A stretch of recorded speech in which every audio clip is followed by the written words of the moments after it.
It is time for our first panel discussion here today. And to tell you all about it and invite the participants of this panel discussion, I invite to the stage Kārlis Vilāns. He will be the moderator, and he comes from CERT.LV Incident Response Team. Kārlis, please come up on the stage with a warm applause. Let's greet Kārlis. The stage is yours. Welcome, everyone. So, in an interconnected world, cybersecurity challenges have become borderless, requiring nations to unite and collaborate in defense against cyber threats, more so specifically regionally due to the proximity of the countries. To discuss this in more detail, I would like to invite this discussion's panelists onto stage. Baiba Kashkina from CERT.LV, Mr. Lauri Tankler from the Estonian System Information Authority, Jukka-Pekka Jutinen from Traficom Finland, and Danielus Vargonas from CERT.LV. Whichever order.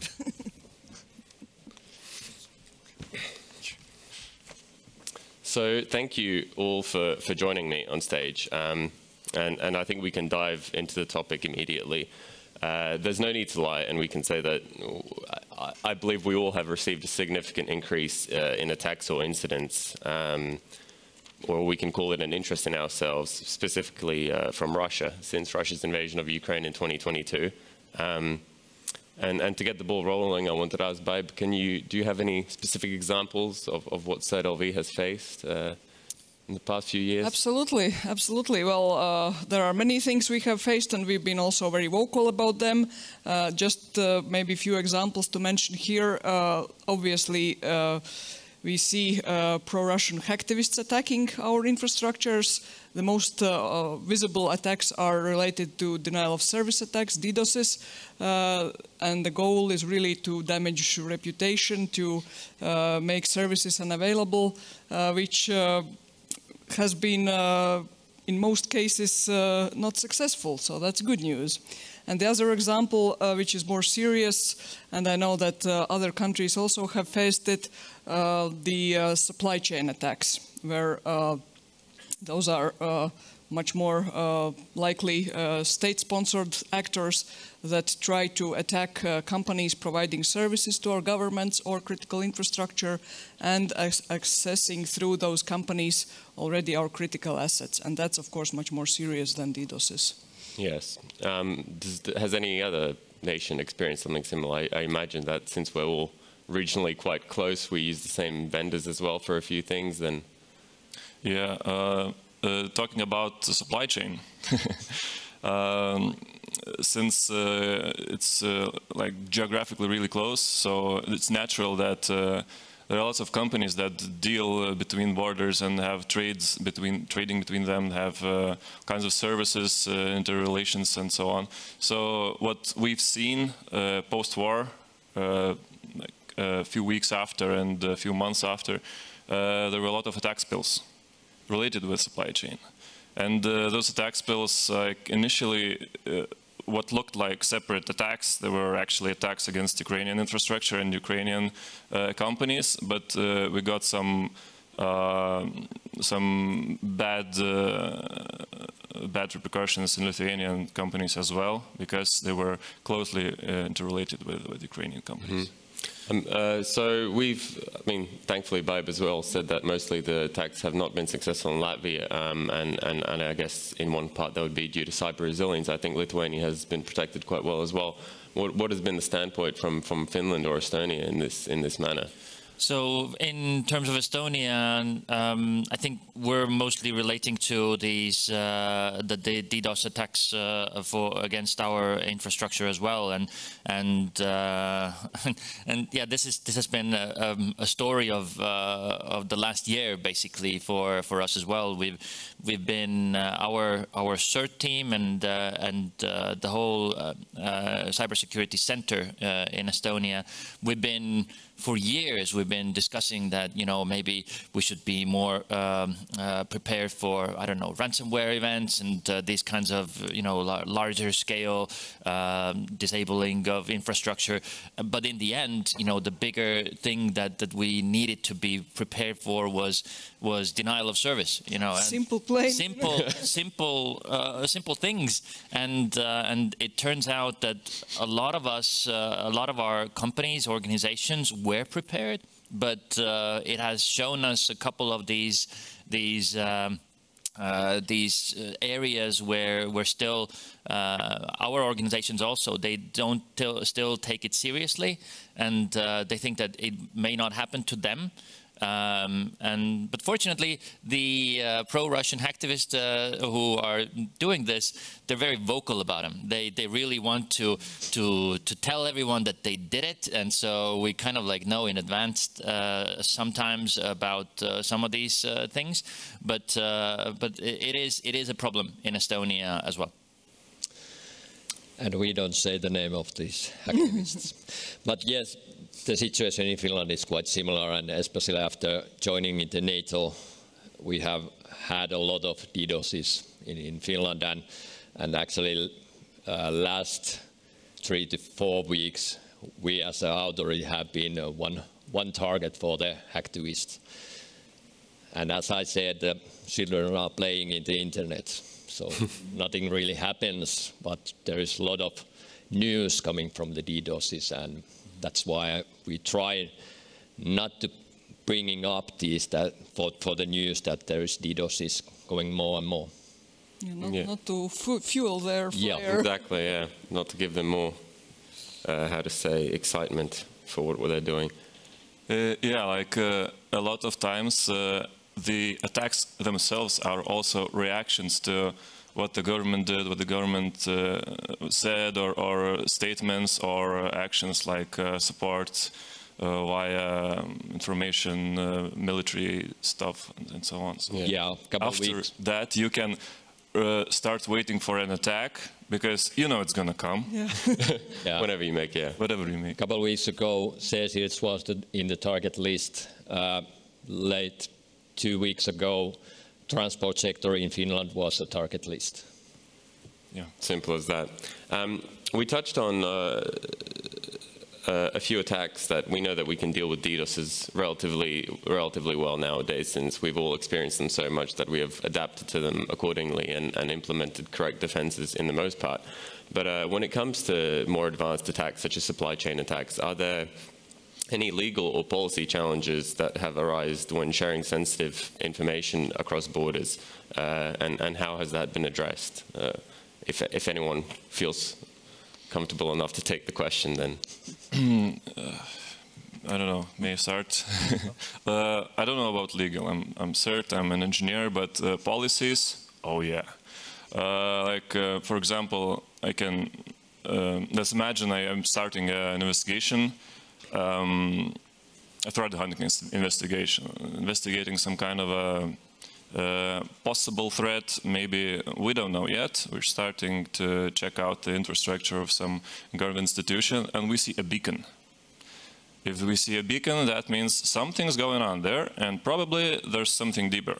We need to put more resources into that. But a beacon is already a piece of information that we could share.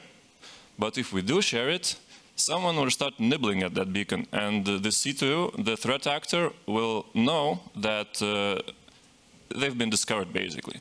So it's a dilemma. Do we share it and the risk of discovery, and or do we don't? Just maybe later we start first the investigation and then we do. Usually it's best to share as soon as possible, so that like our neighbors can start their investigation as well. Maybe they will find connections as well to the same C2 servers. But if someone pokes at the IOC that we share, it's a problem. So probably it would be a good idea to have a policy to maybe restrict the threat intel. I don't know how to define it, but you get it, yeah, right? Thoughts, Baiva? Well, I want to stress two things. One thing is that, and I think we all struggle with this problem, that information is often overclassified. Yeah. And if we get it in a high classification level that is not actionable, what do we do with it? Yeah, it's good to know, but we want to be able to apply it to our networks, to be able to actually use those indicators to protect. So this is something that we all have to somehow think about and try to find the right level of classification. And the other thing is the speed, because heads up today is much more useful than a full information report 6 months later. Again, we have to find middle ground. I hear what you are saying, but we have to somehow find a way and to make sure that the other end knows what to do with that, not to basically ruin the beacon, yeah, let's say, but still to have this heads up. So those are two things I think that we are struggling with. Yeah, fair enough. I think it's one issue. It's not directly a legal or policy challenge, but the one challenge which we have is that we doesn't have good and secure systems and communication channels to share this information, especially when it's sensitive. And it takes a lot of time from us to think and going through, is this information that kind of that we can share it, or should we do something for the information before we share it? And it's, as you said, the speed is everything, and this slowing down us in sharing information. Does anyone in this panel have maybe a specific example of threat intelligence sharing and how it has led to a significant incident resolution? I actually do, but it's not within the classified region. Oh, it's classified. No, actually, no. It's a good story, and it's about information sharing with not our partners here on the stage, but with our partners in the United States. So there was in 2020, when there was an election year in the United States, then at one point in late October, early November, the Americans, some Americans in Florida and in Washington State, they got these threatening emails that you should, we know who you're going to vote for, and you should vote for Trump or else, you know. And then it turned out that the threatening emails were sent via an Estonian server. You know, it was an Estonian server that was used, and in the end, we read it from the news. We were like, what? Like, what do you mean? Like, this is an Estonian server. So we very quickly, we had established some points of contact with the Americans, and we got some information, you know, through emails and then through our communication channels about like where to go to. And then we contacted the owner of the server in Estonia, which was obviously compromised, you know, like unpatched and, you know, basically on sale in the dark web, you know, access to it. We got the server that day. We got an image from that day. We got some headers and you know, all those kinds of information. We shared it back to the United States that day, you know, that one day. This is why, you know, being small and having a community is so critical. That happened in a day, and then the next day the Americans actually, you know, were able to make some connections, and I think a day later, when we heard about like this public attribution thing just earlier in this stage, they did not go through this, you know, long, elaborate process. Yeah. They were like, yeah, it's the Iranians.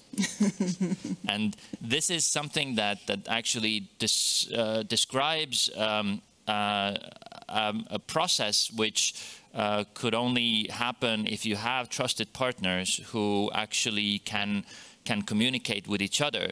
And this also like describes how maybe us on the stage, we actually have people in our organizations that talk to people in your organizations, that have beers with people in the other organizations, so that after you've had a couple of beers with some friends, you are comfortable enough in calling them, in asking them that, hey, we have this incident going on like this.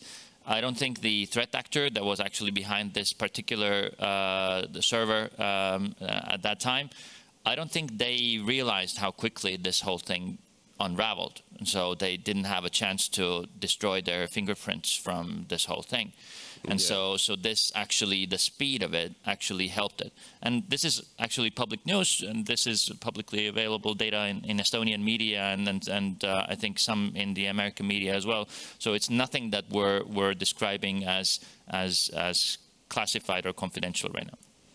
So we can agree to an extent that overclassification is a problem, and we should be getting out indicators earlier to trusted partners without tampering with them, of course, if possible, not to alert the actual enemy that we have found them out. Bringing the topic back a little bit to regionally experiencing this interest since 2022 and keeping us awake almost in a sense with all these incidents. Is there anything else from other than DDoSes that maybe you have specifically identified in your countries as a critical or dangerous incident that you can classify as a dangerous incident, or maybe you don't know that one exists yet, or what has been specifically something that you as a CSIRT members or relevant authorities are afraid of happening? Well, I think especially we are looking for the ransomwares, because there are so many ransomware attacks going on in the world. And as you mentioned, that there is no borders in cybersecurity world, so everything which is moving in the world can move into Finland and affect our systems. And especially we are worried about our smaller municipalities and smaller critical companies, because they doesn't have enough resources to mitigate all the risk or even do all the needed things to prevent incidents and so on. So there are a lot of stakeholders who are responsible, for example, water supply or healthcare, etc., and they just doesn't have enough resources to mitigate all the risks. Mm-hmm. I completely agree. Ransomware is something that can go very ugly, depending where it hits, how it hits, depending if there are backups or not. So this is, I think, something that we all should be very aware of, and not to take for granted anything in this regard. The other one I would bring up is that also in the context of NIS directive, we are talking about impact. So I think we are very afraid, really, of those incidents that could have impact on real services in real life, especially those that are life critical, like medical care, like electricity. So if it really gets out of hands and we see impact in those areas, I think that's something when things have gone really, really wrong, and I really hope we won't experience any of those in any of our countries. You go. Well, I partially agree, only because since we didn't have any we don't have an experience where like a power plant would be disabled or I don't know, hospital ransomware yet. Let's hope we don't. But considering the most dangerous, well, I can mention 2 points actually. One is that's perceived by the public as the most dangerous, which is often leaks that, oh no, the government lost some information, or oh no, this institution lost some information. It's usually very widely and very critically claimed by the public. So it's usually a leak means that there was something like deeper, some more something either in the networks or so on. But there's another side of the leaks that because it's so public, the organization that got this leak, well, their higher-ups start thinking about cyber. If up until then they were, whatever, it's something like, I don't understand, we don't need it. So after a leak, they start participating in events, they start calling, they start replying to emails. That's kind of the other side of this, publicity. Yeah. Yeah, I think the data leaks is very, very good to say that, yeah, these are the prominent incidents that get the attention, and they will have an impact not just on the data itself, but on the trust of the public towards our institutions, and so we, as the competent authorities, were supposed to keep things safe, and if we didn't, you know, like we didn't ensure that the I don't know, one registry or another organization kept things safe, what good are our standards? What good's our supervision? What good do we do with you know, the resources that have been given? So I think this is a very good, you know, notion that the data leaks are very, very prominent, and this actually, you know, comes back to the ransomware question as well, because you know, nowadays ransomware is just like the final small piece of the actual puzzle. The data will be extracted, exfiltrated beforehand, and nowadays we see a couple of threat actors who don't even care about actually deploying the ransomware anymore. They just take the data and then they ransom, you know, not publicly leaking that data, and so they don't even like care about the encryption part anymore, which is good. It allows for the availability to actually continue in some of these organizations, and takes away some resources that would have been spent on either recovery or you know, these kinds of things. But it doesn't, you know, like make the fact that the data was stolen smaller. Exactly. And, it is a huge thing. Yeah.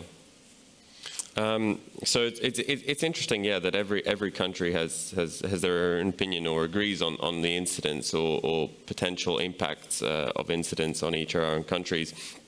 But I wanted to also elaborate and focus a little bit on the cross-border cooperation, or their lack of, in fact, or you can also agree with the statement that there might not be too much cross-border cooperation currently regionally. For example, I don't know if there's a spear phishing campaign going on that's targeting ministries of foreign affairs or something like this, and is there cooperation between regional or even NIST CSIRTs as to actually delve into the incident and find out more information? And if there isn't, should there be? So I think we have to also definitely separate, you know, our own agencies and what the intelligence agencies are sharing between themselves, and so a lot of information which, you know, we don't maybe share on this stage or publicly will be shared between the authorities who are behind this, and we will know within our own organizations or within our own countries and governments in a different way. So this is something that you know, is also at play in some other corner of this. But in terms of cooperation, I think a good part of this is the context, like I said earlier. Yeah. But the CSIRT network actually has a very good, you know, not just regional, but actually European way of sharing information, getting the right context to people, you know, who need to be pinged or who need to be responding to this or that.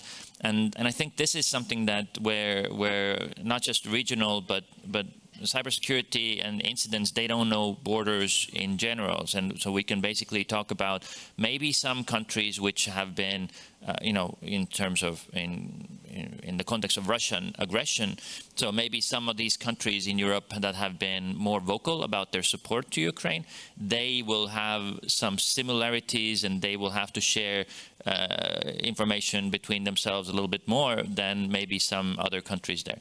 So I'm actually saying that, you know, like, I think the CSIRT network is a very it's getting more and more functional. It's getting more and more, you know, better in terms of how these specialists share information between themselves.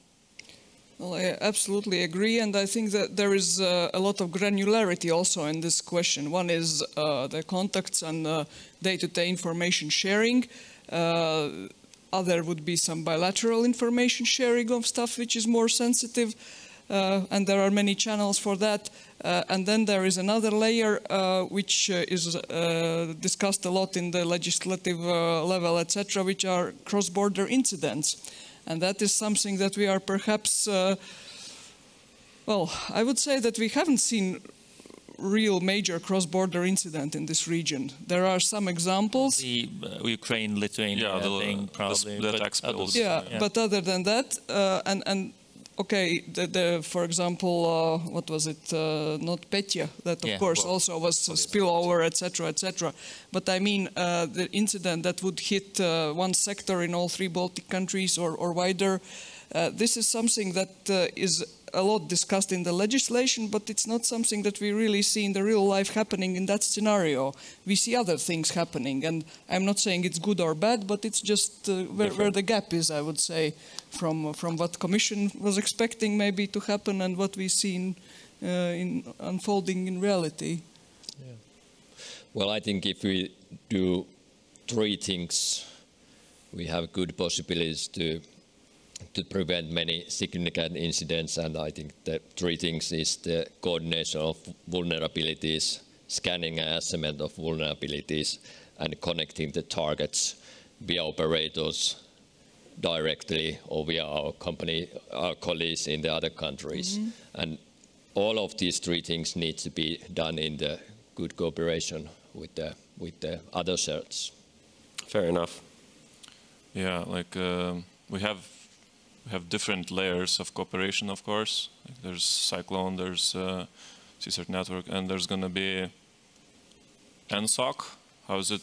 Like maybe regional, the future will tell. Security operation centers. NSOC, European network of security operations. Yeah, and we can't really forget about like automatic information sharing through the MISP, which is something that if everybody contributes to this, it actually is beneficial for everyone in creating another layer of protection, so that this information sharing from those MISP nodes could actually be more and more beneficial. But this is, you know, a little bit of a different way of gathering data and then distributing this to everybody else. To be like, I don't know, MISP has its advantages, but what I see, it could be improved. Like since it's already a platform, it's already used by a lot of countries and quite extensively used, integrated into the systems, like even firewalls and so on. What it lacks, probably, it would be great if it had a functionality for artifact sharing as well. I could maybe roll back to the previous question about the dangerous attacks and the dangerous incidents. One of the examples would be, for example, an admin lost his account. That's already dangerous, and usually what's the next attack step might be an Active Directory loss, and if that's lost, then probably the whole network is compromised.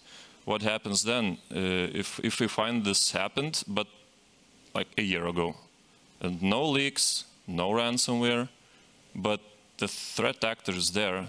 That's probably an APT, and extracting those artifacts from this kind of attack and sharing them in a strict manner in MISP would probably help other countries as well in the platform to maybe find similar IOCs and artifacts as well. So you and analyze those artifacts, because if it's APT, it's often really hard to analyze those artifacts. They're new, they're cutting edge stuff. So you would say there is potential for future collaboration in research and development for more tools and services that partners use? R&D and analysis. Analysis could be a great point for cooperation. Inter-country, cross-border analysis for like one country has maybe better resources at reverse engineering. Others have probably maybe, I don't know, log analysis, whatever. But does anyone have examples maybe of that each other's respective country already has some sort of service that they use or provide, offer to someone else, but maybe that isn't just widely accepted? Any sort of playbooks? I think other than MISP. Other than MISP, so yeah, so we actually the Estonian CERT does provide a Kuku instance to our partners as well, sandbox and analysis. But this is something that I think like every CERT has their own like services package basically, and this is the way that our CERT teams and especially the specialists who are behind those services.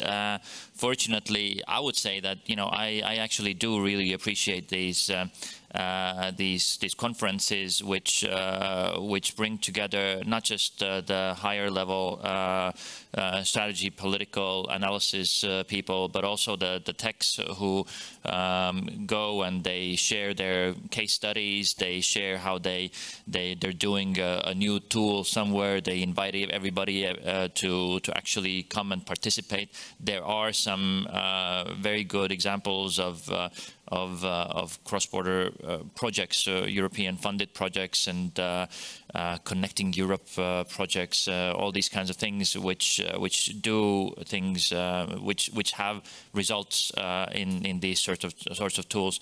And yeah, I think there's actually the community actually knows about each other and they know exactly these contacts, but you have to trust them. You have to actually know. You have to actually see them to trust them, and so this is why I think that like providing a platform or another conference or something like that just for the techs to actually come together and discuss these tools with each other. Sure, yeah. This is a key value add in this cooperation.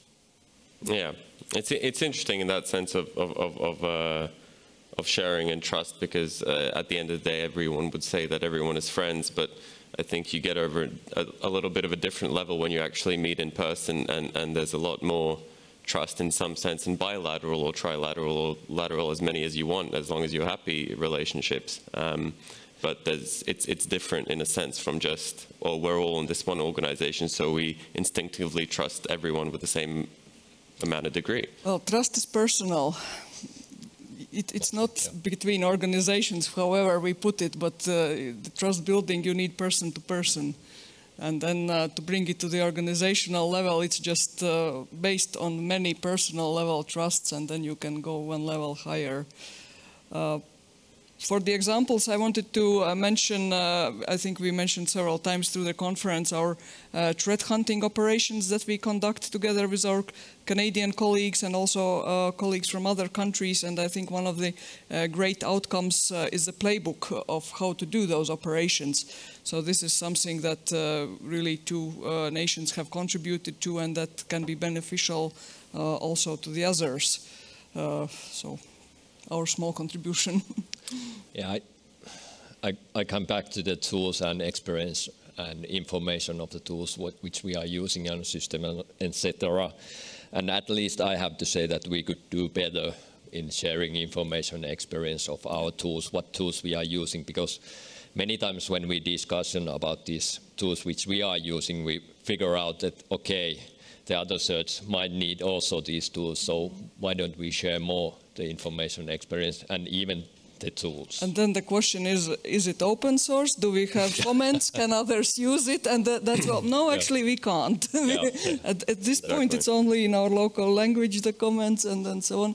So it takes some extra effort to give it, to be able to give it to others. That's I think one of the problems we are struggling with. It would be great, like this kind of event is already an amazing step, but it would be great to have a open source panel where it will be tools, and it will be an incentive to present them, to make them not only available but also accessible.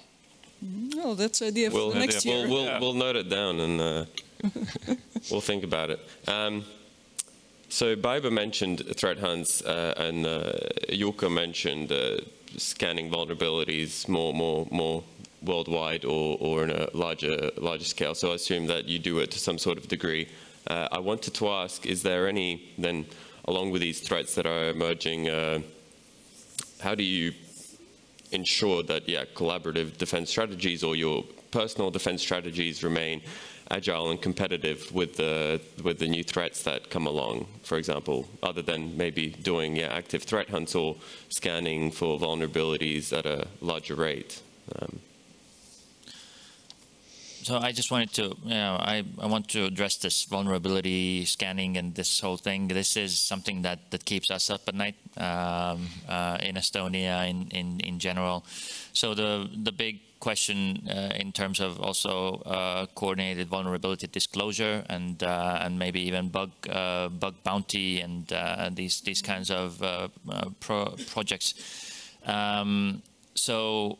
And with, I think, was it the European CRA, which requires for these vulnerabilities to be disclosed within, what, 24 hours? 24 hours, yes. This is something that will keep us on our toes, for so much time to come, because, like, we know for sure that, like discovering a vulnerability, distributing the information to the community will not result in everybody patching at once. This will actually we may be like whipping these organizations that, you should update those things, you should, but they have their own procedures. Some have, things that will break if they do this. So this, this more and more vulnerabilities, are being exploited about like a day or 2 days after their discoveries. This is something that I'm not sure how to get a very good heads up on these vulnerability disclosures and zero-day disclosures, and this is something that will keep us up at night for some time to come. And I'm not sure how to do good collaboration with the region here. I know that the community did come together in the Log4j vulnerability thing, where there were these people. The community was working around the clock with each other, but this is something that is global. It's not a regional thing, and I'm actually invested in, if you have good ideas, I'm here for learning. Yeah, absolutely. Well, Danielis, anything to add? On the vulnerability part, there was discussion in the CSIRT network meeting last meeting that around basically managing and running root CNAs. It went deep into the rabbit hole, but essentially, I'm not sure. Like, none of the suggestions would have helped to sleep good at night. But maybe we'll come up in it. It needs to be put forward, and people need to know that's a problem. And eventually, I think a solution would emerge. Maybe some ideas would pop up. Talking about being more agile in cooperation, I think things like the SANS tournament, for example, that was this recently, kind of helps to be a bit like it creates more teamwork building and team building opportunities, and this helps probably to be more agile with actual work. Maybe it's not that advanced, like maybe simplicity or simple, but as a form of a tournament where there's winners and prizes, it helps motivate, and so it's really part of I think regional rivalry is always a motivation. Some friendly rivalry. Yes, exactly. Yeah. If there is a good way to be compared and you can influence the results, I think people get very motivated. Exactly. Just to change the topic a little bit. So there are we've discussed some advanced threats and some issues that help us stay awake or don't let us sleep at night. But we can't ignore the fact that there are many other incidents that happen that are a lot more minor. So maybe phishing-wise or all sorts of fraudulent campaigns and scams like that. Now, unfortunately, I don't know what the situation is like in Finland or Estonia or Lithuania, but in Latvia, we have quite reasonable sums of money that is either scammed or lost via these campaigns, and usually it is via the more elderly generation. However, now with the advancing schemes, there's also a need to, I think, educate younger people as well to get more into cyber as the field is growing and there's going to be a need for jobs. I wanted to ask, what innovative approaches have you employed to engage citizens, especially young ones in this case, in cybersecurity awareness and education? Why young ones, though? Why not? Why not? So back when I started about 5 years ago in the Estonian Information System Authority, I was tasked with this awareness raising question of how to do this, and how to go about the campaigns and everything like that. And so the first thing we did, we were looking for data about so what is the difference between age groups or ethnicity or education? What's the difference there? And through some data analysis, we actually saw that young people are most aware compared to people who are older. So we decided, and the drop is significant. And of course you could say that, all right, the kids, they maybe know that they need to use different passwords in different places. Do they do it? No, of course not. But still, the older generation didn't even say that they knew that this was a thing. So we decided to actually focus on the elderly in Estonia, and we've had a couple of campaigns, national ad campaigns, which are directed to there's it doesn't really matter what the elderly is focus group, but we saw a downfall about 45 to 55 was where it started to decline. So this is a generation that maybe did not grow up with computers when they were kids, and this was where it started declining. And so this is what we were doing. We're actually measuring the awareness of what they should be doing to keep themselves safe. We're measuring this every year. We have this extensive questionnaire, not extensive, a small questionnaire, but we actually do this. And so I think there's nothing innovative about it. It's basically try to get a good measurement of what's out there, act on the data, and then target the actual shortcomings there. And I think the Estonian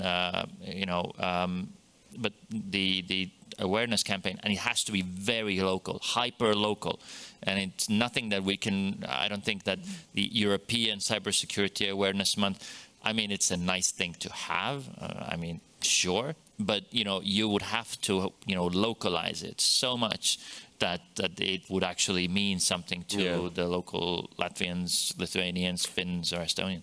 Perhaps I'm wrong, but I think it would be innovation in a sense, because I would find it hard to believe that you, for example, gathered this data via an email survey or something. So most likely you would have to go door to door or have some sort of Our other... statistics office is behind this. They actually... They don't go door to door anymore, I think. They probably, yes. Well, but I think that the elderly generation is really hard to reach, because for kids, you have institutions, you have universities, there are sort of more common approach. For that, it's much harder to think of the channels that will actually reach those people, that will see meaningful, and that they will listen to. So that's, I think, the challenge. Yeah, I don't mean to hog the attention here, but you know, the COVID era actually saw in Estonia the use of social media among the elderly skyrocket. Oh. Basically, like after 2 years, you know, where there was a measurement before at the end of 2019, and then there was at the end of 2021, and it's a European Eurostat questionnaire. The amount of Estonians who didn't use or didn't trust or trusted social media, it went like very, very low. So even the elderly generation was forced onto, you know, like accepting things on information on social media, and so there are channels to actually reach them too. But the other thing that we did in Estonia was we engaged local libraries. So the local libraries in some rural areas are still the places where the local population goes for information. They actually are being helped out. The librarians are the ones who are teaching them how to use their mobile IDs and how to use their smart IDs and how to actually be safe. So this is where we decided that, all right, we're going to go to the libraries. Yeah, if discussing about reach, I'm not sure how it's done in Lithuania, actually. I'm not familiar with it, but might be a problem with reach, but I suggest why not. What thing does almost everyone has? A bank account. A bank account, okay. So why not reach the elderly through the bank? Like, especially bank institutions are usually the trusted ones. So maybe that's a way to do it. I don't know, just a idea. I would argue actually that a better investment is investing in the young generation, not in the older one. Maybe through the money perspective, through the losses perspective, it's not really visible yet. But in the long term, it would probably be visible, because investment now would mean that through the whole life the person would be more safe online. And I'm not sure, maybe it's a bit harsh to say this, but I'm still gonna say it, that kids are getting stupider actually. Yeah, sorry, but well, maybe they're more aware, but like things, how they use this, how they perceive things, how they think about everything, it's kind of disappointing. And maybe, yeah, I'm sorry. It's an opinion you're entitled to. I had to say it. So my point is that we need to somehow maybe, at least in the cyberspace, try to approach this problem from the perspective that show that there are all kinds of tools, and maybe they don't need to use those tools, and maybe they just need to know about them, play about them, to know that the bad guys can use those tools, maybe the governments can use those tools, like be acquainted with the concepts of cyberspace. Fair enough. More. Jukka-Pekka? Sometimes I think it's just good that you doesn't try to innovate by yourself and just check out what's going on in the world, and perhaps you can copy it or take the best examples. Take the best examples. And for example, we have copied some good guidebook for the children or scholars, which our colleagues in Brazil was made. So we just copied and translated it in Finnish. Of course, we asked the permission from Brazil to do that. But that's so simple. That's why we organize this, yeah. To see what other people are doing. Can I add a quick one? I think for the young generation, it's also very important not only that they are aware, but also to make this next step, that they actually implement it and that they get more interested. Also that they consider, of course, learning more IT or security, etc., etc. So this is much harder. Motivation and importance. Exactly. And for that, I think all those youth challenges are a nice thing to do. I know that there is the European cybersecurity challenge for young people organized by ENISA. And countries respectively, and also some local initiatives. In Latvia we will have one upcoming next month, which is called Kiberpleesis, also encouraging pupils and students to apply and solve CTA tasks. So these are things that we kind of try to make very attractive and try to get people in and maybe hold them in the industry.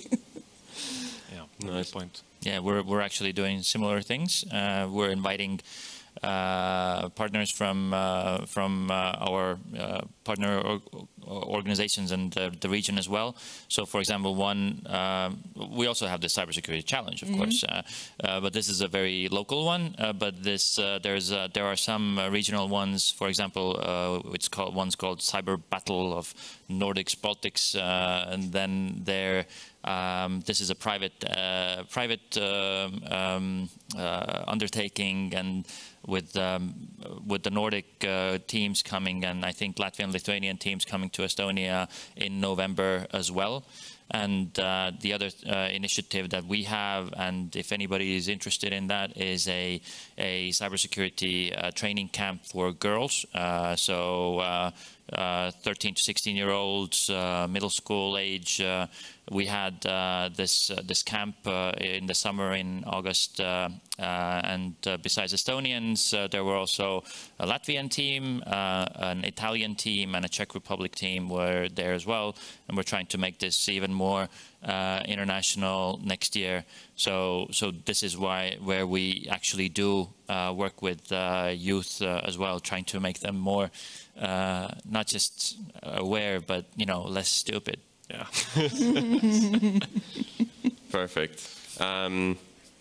We're coming up closely to the end of the talk, and so I wanted to throw a curveball at everyone and just ask: is there anything you would like to say then about the upcoming challenges that you face in your own respective countries, and what should be the most important thing that you should be focusing on to further enhance your own cyber resilience and ensure the safety of both the country and its constituency?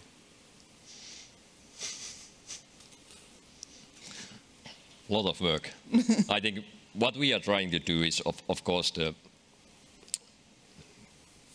make as much we can information available especially for the critical sector.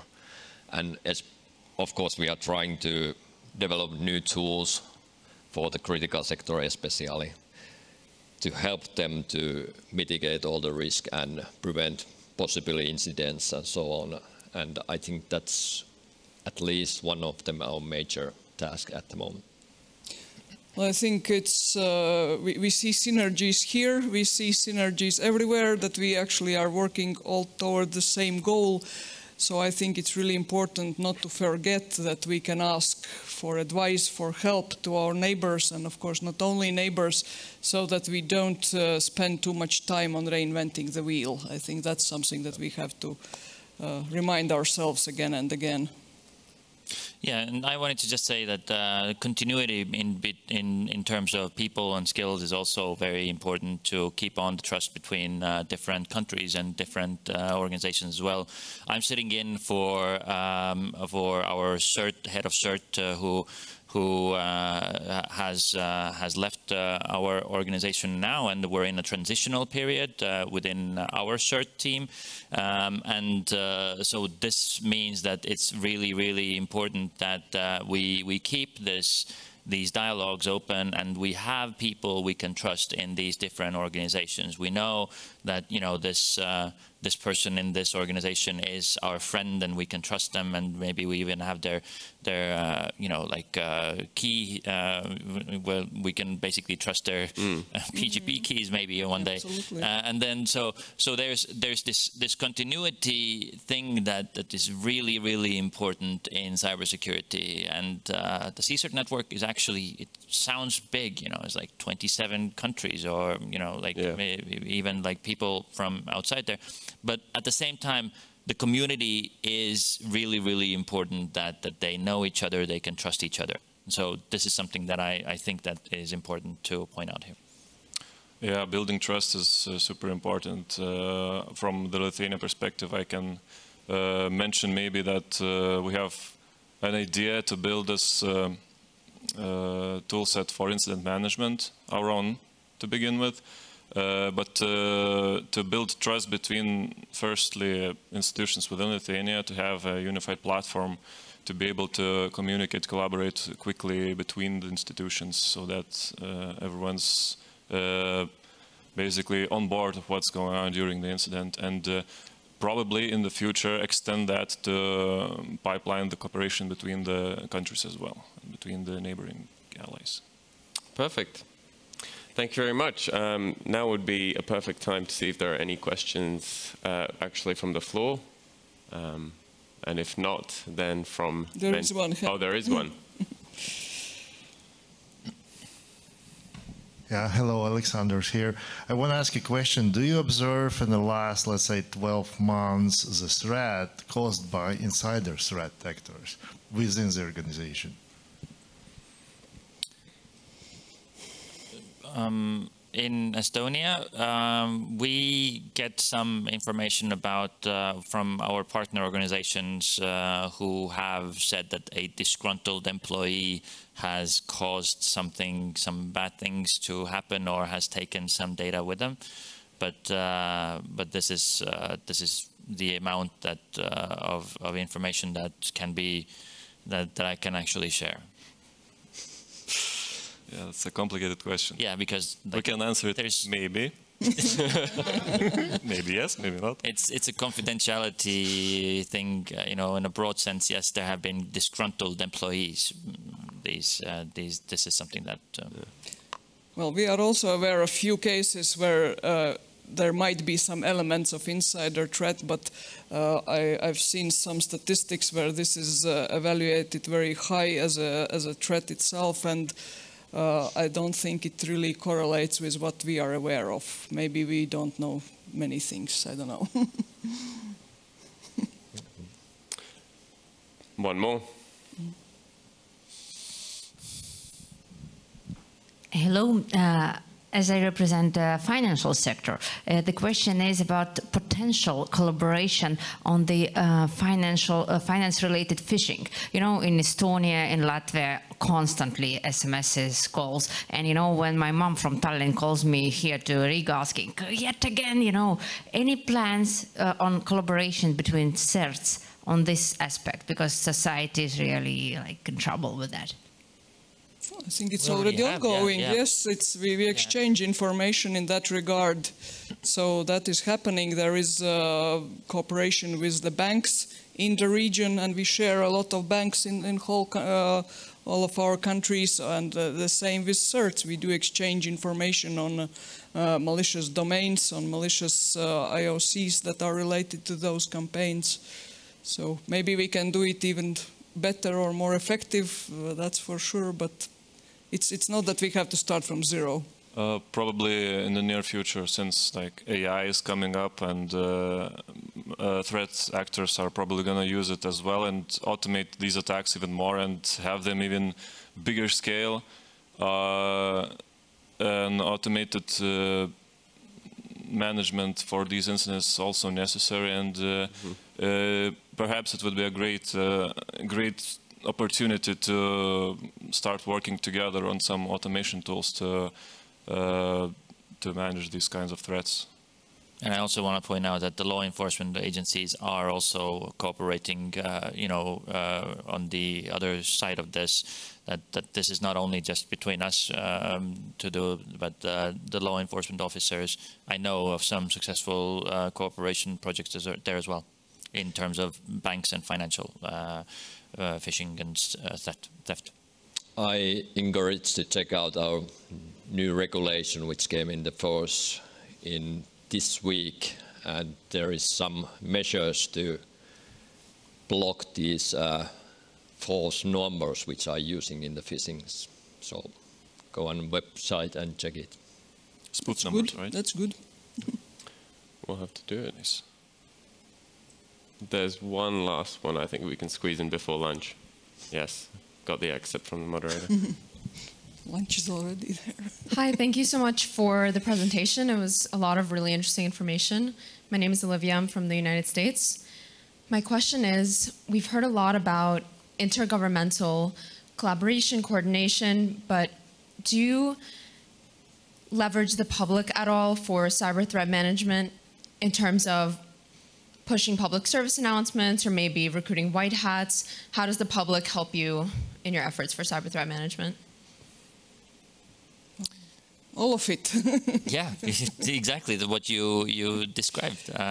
We have ongoing cooperation with White Hats. We encourage general public to inform us about the new phishing campaigns, new malware links that they received. We also give consultations and try to respond to everyone who submits information to us. It's a lot of work, but we see value in that. Yeah, including the public is a big workhorse. I could say that instead of a few hundred working in the center, you can have a few 100,000 looking out for something suspicious, and it's a great tool to have. We have well, not yet fully automatic, but we have this phishing report forms, usually incident report forms, and as well, yeah. I think we all are quite small countries, and in the cybersecurity field, everyone knows everyone, so it's quite easy to work together. True. True. On that note, I think we won't hold you from lunch any longer. So with a round of applause, I'd like to thank our panelists for